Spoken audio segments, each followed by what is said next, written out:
अस्सलाम वालेकुम and welcome to Mac knowledge centre. आज की वीडियो में हम एक प्रोग्राम डिस्कस करने जा रहे हैं, बड़ा ही इम्पॉर्टेंट है कि प्राइम और कॉम्पोजिट नंबर में एक प्रोग्राम डिफरेंस कैसे कर सकता है। यानी कि आप जब यूज़र से नंबर एक इनपुट लेंगे तो वो आपको प्रोग्राम यूज़र को बताएगा कि उसका एंटर किया गया नंबर प्राइम है या कॉम्पोजिट नंबर है। अब उसके पहले सबसे पहले आपका प्राइम एंड कॉम्पोजिट नंबर का जो कॉन्सेप्ट है वो क्लियर होना चाहिए। उसको देख लेते हैं। प्राइम नंबर क्या होता है जी? प्राइम नंबर वो होता है जो 1 पर भी डिवाइड हो और वो खुद पर भी डिवाइड हो। यानी कि ये मैंने लिख दिया जी, prime number P for prime number 1 पर डिवाइड हो रहा है और प्राइम नंबर खुद पर डिवाइड हो रहा है, तो जो नंबर ये दो कंडीशन सेटिस्फाई करेगा वो बन जाएगा जी आपका प्राइम नंबर। ठीक है। अब कॉम्पोजिट नंबर क्या होता है? कॉम्पोजिट नंबर वो नंबर होता है जो 1 पर भी डिवाइड होता है और ख़ुद पर भी डिवाइड होता है, इसके साथ साथ वो किसी और नंबर पे भी डिवाइड होता है और वो बन जाता है हमारे पास कॉम्पोजिट नंबर। ठीक है।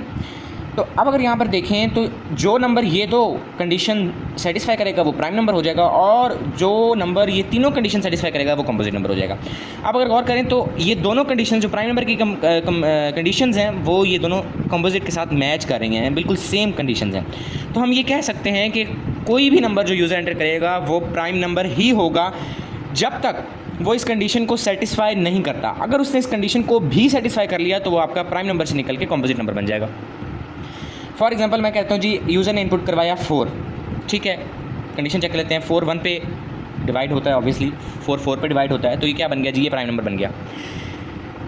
अब कॉम्पोजिट नंबर देखें, कॉम्पोजिट नंबर 1 पे भी डिवाइड होता है, 4 1 पे होता है, 4 4 पे होता है, 4 किसी और नंबर पे भी होता है, बिल्कुल होता है, 2 पे होता है। तो यानी इसने ये कंडीशन भी सेटिस्फाई कर ली तो ये कॉम्पोजिट नंबर बनेगा, प्राइम नंबर नहीं रहेगा। ठीक है, ये एक छोटा सा मैंने कॉन्सेप्ट यूज़ किया समझाने के लिए, तो उम्मीद है समझ आ गई होगी प्राइम और कॉम्पोजिट का डिफरेंस। अब क्योंकि ये दोनों कंडीशंस सेम हैं तो हम इन दोनों को समझे, जैसे मैथ में हम कॉमन लेके ब्रैकेट से बाहर निकाल देते हैं चीज़ें, तो हम इन दोनों को कॉमन लेके बाहर निकाल देते हैं। अब हमने फोकस किस पे करना है कि कोई भी एंटर किया गया नंबर प्राइम नंबर ही होगा अगर वो इस कंडीशन को सेटिस्फाई नहीं करेगा। इस कंडीशन को सेटिस्फाई कर देगा तो वो क्या बन जाएगा जी? कंपोजिट नंबर बन जाएगा। अब जब हमने इस कंडीशंस को हमने बाहर निकाल दिया इन दो को, तो क्या थी कि 1 पे हमने डिवाइड करके नहीं देखना और उस पर खुद पे डिवाइड करके हमने नहीं देखना, बाकी सब पे डिवाइड करके देखना है। इसके लिए अच्छा जी, एक और बात साथ सुन लें कि एक प्रोग्राम लिखने के बहुत सारे लॉजिक हो सकते हैं। जैसे कि अगर आप फॉर एग्जांपल आप अपना नाम या कोई भी एक लेटर वर्ड प्रिंट करवाते हैं 10 बार फॉर एग्जांपल करवाते हैं, तो आप उसको अगर जावा में करवा रहे हैं तो सिस्टम डॉट आउट प्रिंट लिख के, या अगर सी में करवा रहे हैं तो प्रिंट एफ लिख के उसको 10 बार करवा सकते हैं 10 स्टेटमेंट में। उसको लूप लिख के करवा सकते हैं, ठीक है, उससे यूज़र से लेके करवा सकते हैं। और दूसरा आप डायरेक्ट करवा सकते हैं स्टेटमेंट के अंदर, या एक वेरिएबल में पहले इनिशियलाइज़ करेंगे, उसमें अपना नाम स्टोर करेंगे और फिर 10 बार वेरिएबल को कॉल करेंगे। तो बहुत सारे लॉजिक होते हैं एक प्रोग्राम को बनाने के लिए। इसी तरीके से ये जो प्रोग्राम है इसको बनाने के लिए भी बहुत सारे लॉजिक हैं।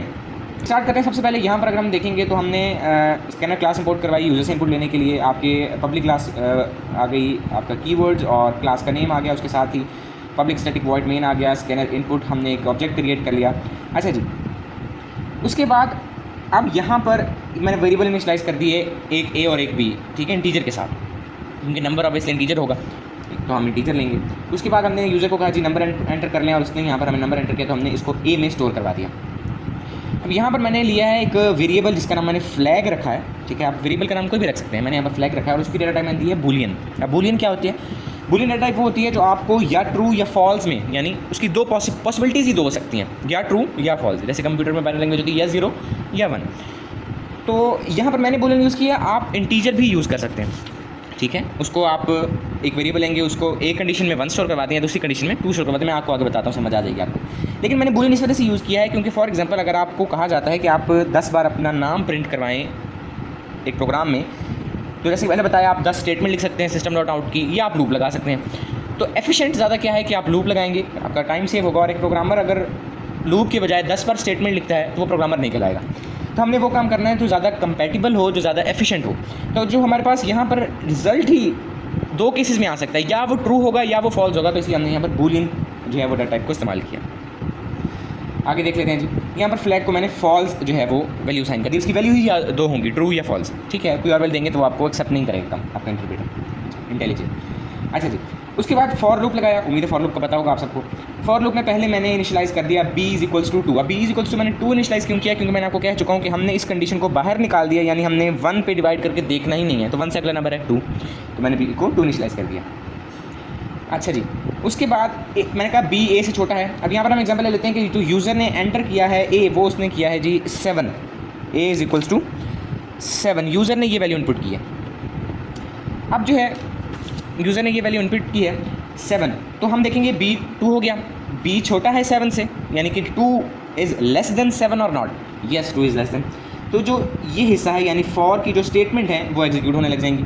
अब उसके अंदर फिर इफ़ के साथ कंडीशन लगी हुई है। क्या कंडीशन लगी हुई है कि a divisible remainder operator b equals to 0, यानी हमने देखना है कि अब 1 से लेके उस नंबर तक कोई भी बीच में ऐसा है जिस पे वो डिवाइड होता है कि नहीं होता। अब a में क्या यूज़र ने दिया हमें 7 और 7 रिमाइंडर ऑपरेटर या मॉडुलस ऑपरेटर भी कहते हैं इसको, और b में क्या है 2।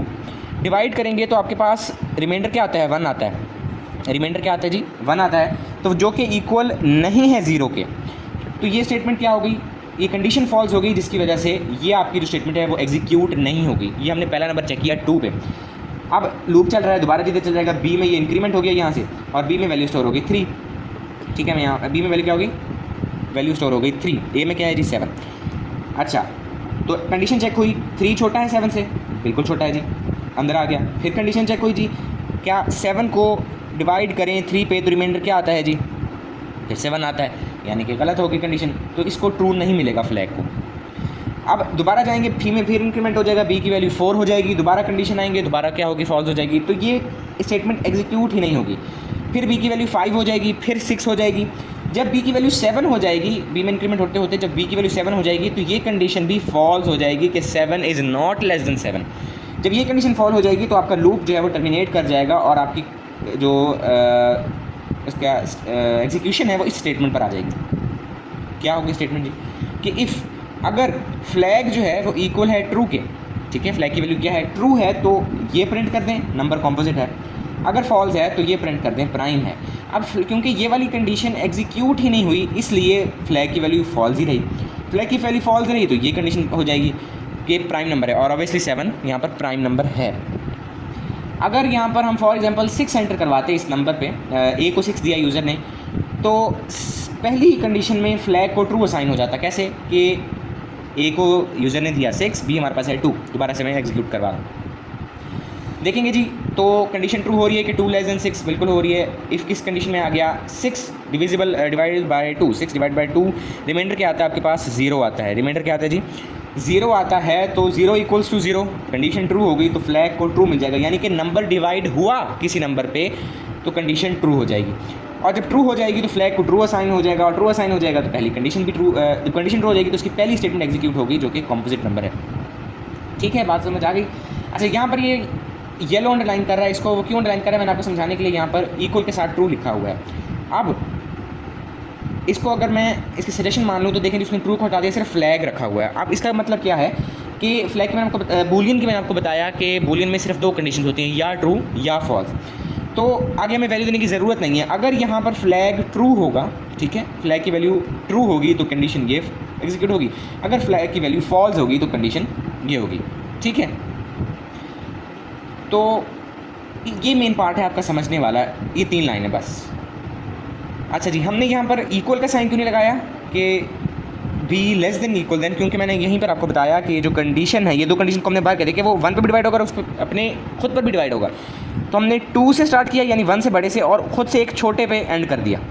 अब अगर 6 यूज़र एंटर किया तो हमने 5 पर एंड कर दिया। ठीक है, इसलिए हमने इक्वल का साइन यहाँ पर नहीं लगाया।